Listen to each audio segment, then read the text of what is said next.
It's Monday and we are in week 2 of unit 15, still talking construction. So our goals for this unit, for this week of the unit are much as the same as last week.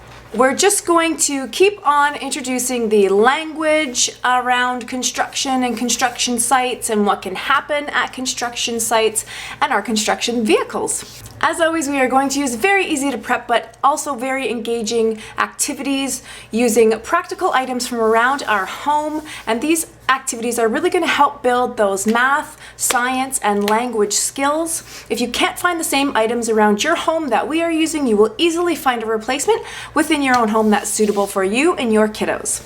If you've just stumbled upon this video, then I will be sure to link our whole playlist starting right at the beginning of week 1, unit 1. Monday. So after you finish your morning circle time or calendar routine, along with the poem and song that is included with this unit, then we want to kind of get some recap with questions such as, can you tell me what happens at a construction site? Nola, that's you. What happens at a construction site? Cement goes out of the cement mixer. What else happens? Dirt. Dirt. Those are things you can find at a construction site, but what is happening when workers are constructing something? What are they doing? Building. You got it, girl. Good one. Pretty good. Then you want to get into today's read aloud, which is Goodnight, Goodnight, Construction Site. Oh, what a popular book this is around our home, mostly because of Colton. He absolutely loves construction vehicles, anything that moves, really. So we read this book a lot. We didn't go to YouTube for it today, but what I did notice is this morning, as Nola was playing with our construction vehicles, she was actually reciting pages of the book. Honestly, we have not read this book in a few days. It is a typical evening book for us. Okay, please try not to. But she just sporadically started reciting it to her brother. So for our things to talk about, you want to do a picture walk through this book first and try to guess with your kiddos what's happening on each page before you go ahead and do the actual read aloud. Then for our learning activity today is sorting nuts and bolts and nails. So give them a bin, whether it's real material or toy materials, and then have them sort them into different pieces. And if you want to take it a little bit further, then maybe get out some Play-Doh and let them stick them all in the Play-Doh or stamp them in the Play-Doh or whatever they'll have to do with the Play-Doh and these nuts and bolts and nails. We didn't get to this today. This is an activity that has zero interest for this little one, and I think it's because it's too easy for her. So I'm continually trying to find new ways to present some of the activities that we seem to do a lot of, even though the material we're using is different, the idea is the same, or just different ways to make it challenging. But we ended up kind of coming full circle today. So let me get first to our easy activity before I explain that one. So our easy activity is to simply give your child a sensory bin filled with just random items and loose parts and see what they come up with. So for example, we had in ours a toilet paper tube, an old foil lid, I had a string, some clothes pegs, a little berry basket, and a few other things. I punched some holes in some particular things because I had our big lace in there as well. And when Nola saw this, she asked me to open the gate because she had some recycling to put out, and she thought it was garbage and wanted to recycle it. Mommy? Yeah. Look, 2 more. Oh, you found another piece of paper. Cool. I still call that winning. I think I'm still winning. She wanted to recycle it. So what we ended up doing is back on our little tool station, we had out the nuts and the bolts, which we have 2 different sizes of nuts and bolts and 2 different sizes of nails. And they come with these little pieces, and there's particular pieces for the 2 different sizes. So while we were constructing our own little bridges and stairs, this really was sorting as well, because we had to figure out which bolts fit in which hole and then which nut fit with which bolt. Was a little bit easier on that side because the colors are the same as far as the nuts and bolts that go together. So that was a really, really great activity. It was really engaging those motor skills, and you know, it was also like a STEM activity because there was so many different things going on. to construct whatever it is we were constructing. We called them bridges and stairs. So Tuesday, after you finish your morning routine, then for our review question, we want to ask our kiddos, what is a drill? That's you. What's a drill? I don't know what is a drill. Yeah, you have two of them. Remember, you have the one that you crank and the one that we put the battery on. What's a drill? What does it do? Drilling things. Drilling things? Like what kind of things can you drill? Like, can you drill the carpet? No. No. Can you drill wood? No. Yeah, you can. You can drill wood. Yeah. What does a drill make? Hole. Yeah, very good. And you can also use a drill to put in, not nails, but screws. See, you know what a drill is. Then you want to get into today's read aloud, which is simply a repeat of yesterday's. For our things to talk about today, you want to introduce the letter Z. What sound does Z make? Z. Z. Z. Awesome. So you want to be sure to have this written in both upper and lower case on chalkboard, whiteboard, paper, whatever you've got, and talk about the sound that it makes and go over some familiar words beginning with this sound, or with this letter.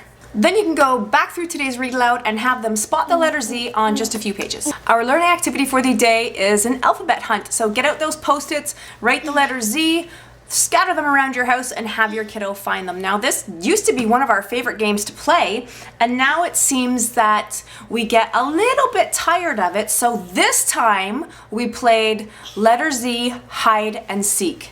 It was glorious for about a minute, and then the glory was gone just as fast as it came.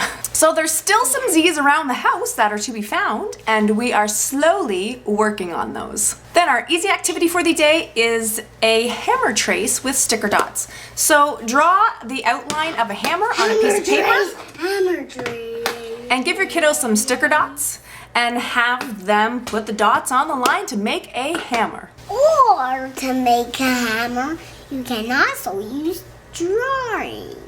You can also draw it as well. That is correct, isn't it? That's it for today. It is Wednesday, so after you get through your morning circle time or calendar routine, then our review question for the day is, what would be your favorite tool? Then you want to get into today's read aloud, which is called building, and it is always suggested that you do a picture walk through the book first, trying to guess with your kiddos what's going to happen before you do the actual read aloud. Then for our review topic, once you finish the story, however many times you watch or read it, ask your child and help your child recap and recall the steps of building a house. Our learning activity for the day is measuring our towers. So get some towers built. Once you have those done, as many as your child deems necessary, then you want to get out some measuring tools. This doesn't have to be a ruler, it could be a measuring tape, whatever you've got. I started this activity by just pulling out a soft measuring tape out of the sewing kit and started measuring Nola's height and our arm span and our feet, because she usually shies away from these measuring activities. I thought this was a good way to get it going. We had built 2 towers, and then Colton ended up knocking one over, which was totally fine. We still had one to go. And then we got out the ruler and we were measuring the tower with the ruler. And for this activity, I asked Nola to count the numbers on the ruler and stop counting when she got to the top of the tower. So again, we're not expecting them to understand the concept of measuring and length or width. We're still introducing this language and the concept of this idea, and just to get them comfortable with some of these measuring tools. So after we had used the ruler, I asked Nola if she could go and get me a measuring tool from her toolbox. So she then brought back the level, which I thought was very interesting, although it's not necessarily measuring a height or a width or a distance. It does measure if something's level, so I would say that still counts. Then she went and got her caliper measurer, which was another tool that we've been getting familiar with out of her toolbox. And she kind of lost interest once she had brought it over to me, but that was totally fine. She still went and found another measuring tool, which I thought was awesome. And for our easy activity today is threading nuts and bolts. So grab those nuts and bolts that we've been using over the last week and a half and let your child practice those fine motor skills and see if they can get a nut all the way to the bottom and then all the way back off. This may not happen as kids tend to just go back and forth with twisting. They may not keep twisting and know to let go and keep twisting one particular direction to get it all the way down or all the way up. And quite honestly, I didn't sit down and do this exact activity because we have been doing a lot of threading over the last couple of weeks. Nola's very comfortable with it, and she does actually get the nut and bolt all the way down and all the way back up. Thursday, so after you're done with your morning routine, a review question for the day is going to be, can you tell me where the wood comes from to build a new house? Then for today's read aloud, it is suggested that you just go back and repeat yesterday's read aloud. Since there wasn't really much interest in it yesterday, I went ahead and got just a different book from the Goodnight, Goodnight construction site series. There's a whole bunch of them, and we found some pretty good ones that Nola really enjoyed because she does really enjoy the Goodnight book itself. So these ones were a definite shoo-in for us. Then for our things to talk about today, you want to revisit the letter Z. So again, have this written out in upper and lower case on a piece of paper, chalkboard, or dry erase board, whatever you have available to you, and go over the sound that it makes and some familiar words beginning with this letter, and go back through your story and see if you can find a few examples. Our learning activity for the day is comparing quantities. So we got into this first thing this morning, and you are to have a collection of nuts and a collection of bolts and then some dice.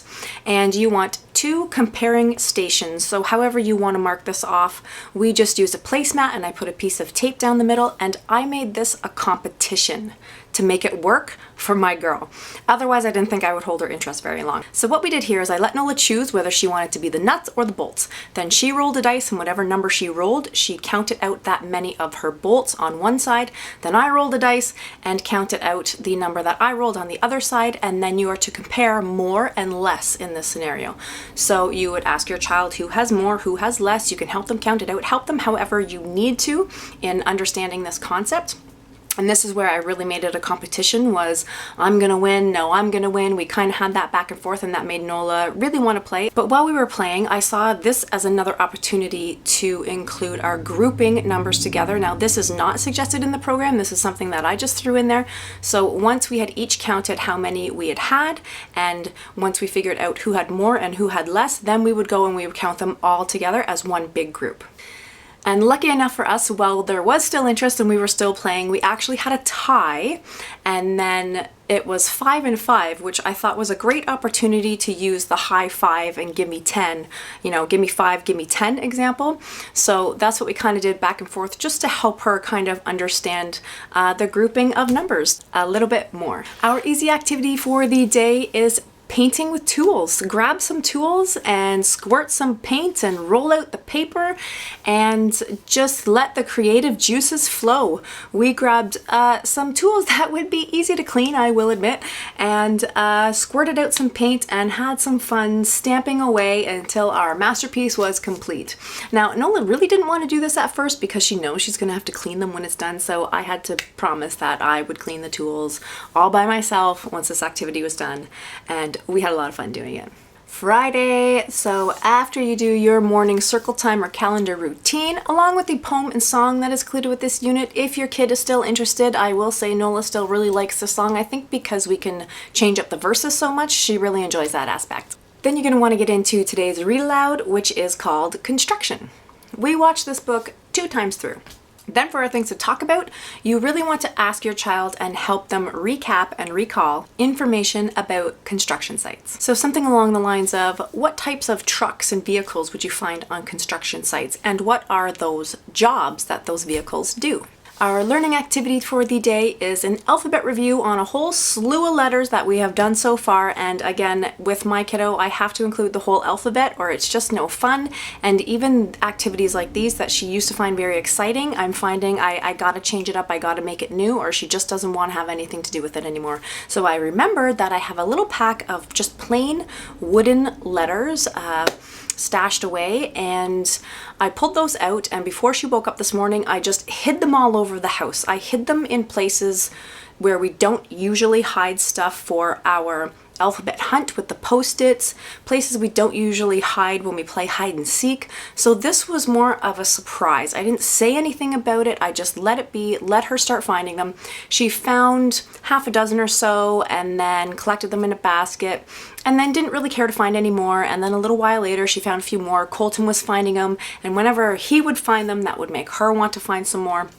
And I would tell her, when you find a letter, shout out a word that begins with that letter. And if you can't think of a word, then just shout out the letter, because, you know, they're so used to being told to, you know, quiet down and inside voices and stuff like that. So it was just another way that I thought I could make this activity a little more fun. And so far it's worked. She's only got 2 letters left to find. So the activity in the program that is suggested is to get some magnetic letters and get yourself a sensory bin and bury the letters in there and have your child use their construction tools or their little construction vehicles and, you know, excavate the site and find all of the letters. There really was no interest in that. So, you know, like I said, I have to try and keep some of these activities fresh and new because it seems that she's starting to bore of some of these things that we do quite often. And our easy activity for the day is the letter Z. So print off a large letter Z or draw one out on some plain piece of paper and then draw a couple of lines on it and have them color in the zebra. So for this one, I had to mark off every other section because Nola didn't quite understand to color every other section black. And she kind of came and went from this activity and, you know, stopped when she felt it was done. Once they're finished, hang on to this letter and stick it in that alphabet book that we have been building right from the start. So that is it for the day, and that is it for the week. Another fantastic week, as always, with awesome activities that, you know, even though sometimes you have to work a little harder to keep them engaged, or sometimes they don't engage at all and don't want to participate, and that is completely fine. I have to remind myself sometimes that she's only 3.5, and it's not always going to be a win. But there's always other activities that you can do and include, you know, as long as, or they don't even have to be with the theme. It's just convenient if they do fall into the theme that we are doing in the unit. Once again, Mima dropped off a fantastic package with so many goodies, and one of the extra things that we did this week was she had painted and then built a birdhouse. So I thought that was so great. And I mean, Mima, she homeschooled 6 kids all at the same time, all at different levels. So this woman, you know, she really knows how to get some good activities in there. And Nola had a lot of fun painting this. She had a lot of fun putting it together with her dad, and it was a big surprise for me to see at the end. It was really fantastic. So if you like this video, then please show us and give us a thumbs up, or perhaps share it with somebody else you think might find it interesting as well, or even consider subscribing. Thanks.